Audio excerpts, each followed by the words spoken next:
If a penetrating eye injury is noted or suspected, perform a rapid field test of visual acuity and document the findings.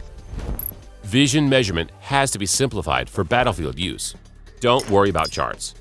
Determine which of the following the casualty can see. Read print, count fingers, hand motion, light perception.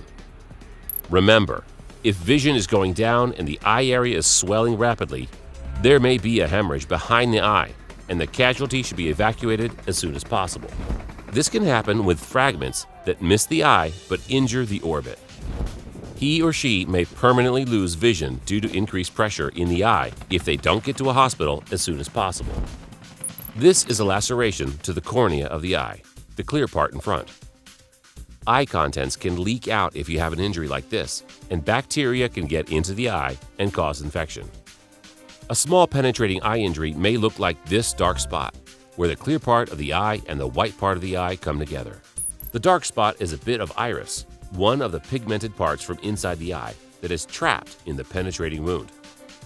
Attempts to wipe this spot away can cause more of the iris to be pulled out of the eye. Infection inside the eye is always a bad thing. Corneal lacerations, or penetrating eye injuries, can cause infection and lead to permanent blindness. Ensure that 400 mg moxifloxacin tablet in the combat wound medication pack is taken if possible, or that IVIM antibiotics are given if oral moxifloxacin cannot be taken. Cover the eye with a rigid eye shield, not a pressure patch. A rigid shield will protect the eye from any pressure. Pressure could force the interior contents of the eye to come out. This is a bad thing. A rigid shield should be in first aid kits and medical sets. When only one eye has been injured, do not place a shield over the uninjured eye to prevent eye movement. Movement has not been shown to worsen the outcome for the injured eye. Blindness makes an otherwise ambulatory casualty a litter patient, and blindness is psychologically stressful. Rigid eye shields should be placed over both eyes only when you are sure, or at least strongly suspect, that both eyes have been injured.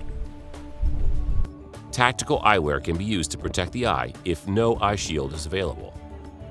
Use of tactical eyewear is an excellent way to prevent this type of injury from happening in the first place. In summary, remember to perform a rapid field test of visual acuity and document the findings. Cover the eye with a rigid eye shield, not a pressure patch, and administer antibiotics for all known or suspected eye injuries.